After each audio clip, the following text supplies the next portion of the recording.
d'argent, d'économiser, et ça répondra aux deux objectifs, réduire les déficits, mais les réduire de manière intelligente, c'est-à-dire que l'on dépense de manière intelligente également.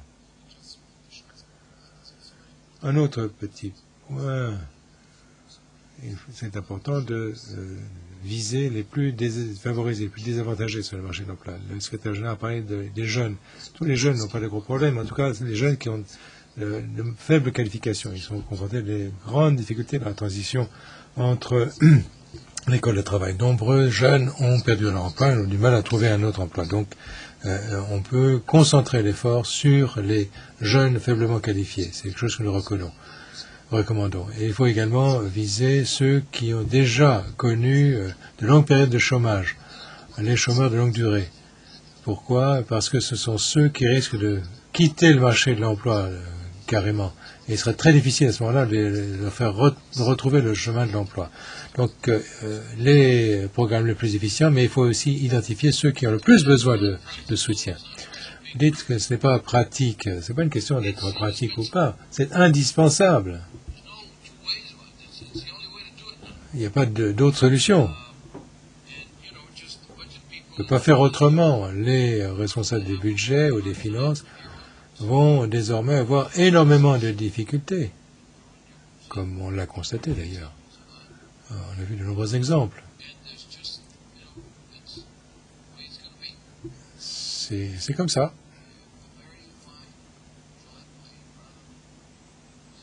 Il faudra couper au rasoir plutôt qu'à la hache. Et très bien dépenser les crédits budgétaires de manière efficiente pour favoriser la croissance et l'emploi.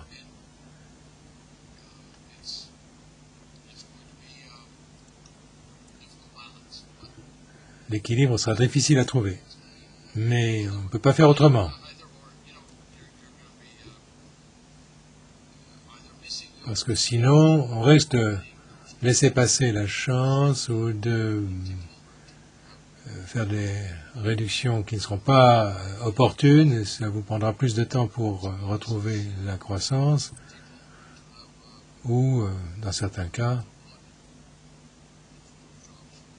ça prendra plus de temps pour retrouver le niveau de l'emploi. Une dernière question ici. Rien sur les effets que pourraient avoir, d'une manière générale, ces efforts d'assainissement budgétaire sur l'emploi.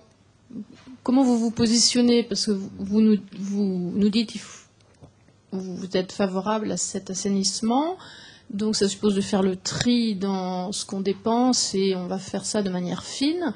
Mais le principe même de réduire la dépense publique fait quand même débat parmi les économistes et peut avoir, y compris, des effets sur l'emploi. Si je prends l'exemple des mesures britanniques, vous supprimez je ne sais plus combien de centaines de milliers d'emplois dans la fonction publique, c'est de l'emploi en moins. Comment le CDE se positionne-t-elle sur cette question? La réduction des dépenses budgétaires pourrait avoir inévitablement un effet sur la croissance court terme. Il y a, je dois dire, peut-être une circonstance qui pourrait atténuer ou réduire cet impact. Et c'est la confiance que ça provoque. Et je vous donne un exemple intéressant. Quand les Allemands voulaient réduire leur déficit avant la crise, ils avaient un déficit de 4%, et ils ont élevé leur valeur ajoutée de 16 à 19, je crois. Et en 3 ans, ils ont éliminé le déficit. Vous avez un déficit, un bilan budgétaire, un équilibre, et c'est comme ça qu'ils ont fait face à la crise. Hein. Quand la crise est arrivée, ils étaient déjà dans l'équilibre budgétaire. Et il y avait toute espèce de calculs respecte de l'impact négatif sur l'économie allemande à cause de l'augmentation de la TVA, valeur ajoutée. Et quel était en effet l'impact? Rien. Ils ont cadré le budget, ils ont réglé le budget, ils ont achevé l'équilibre, mais l'impact était rien. Pourquoi? Parce qu'il y avait une force qui était opposée au point négatif de l'augmentation de valeur ajoutée, qui était la confiance.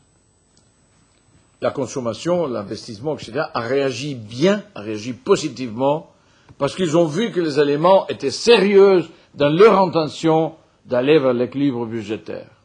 Alors, traduisez ça après crise, aujourd'hui.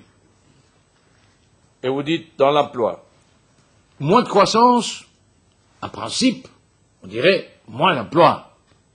Mais, si on fait deux choses, premièrement, prenez la question de la confiance, deuxièmement, prenez cette particulière choix de maintenir ou même renforcer les éléments budgétaires dédiés ou ciblés sur la question de l'emploi. Et, finalement, une prise de la croissance plus ferme, parce que la question c'est comment faire le pont jusqu'au moment dans lequel l'économie commence à prendre elle seule. Mais ce que je pourrais vous assurer, madame, c'est que sans un signal important de consolidation fiscale moyen et long terme, la croissance va être énormément frappée, impactée, réduite, parce que les sources de financement ne vont pas la supporter, ne vont pas l'appuyer.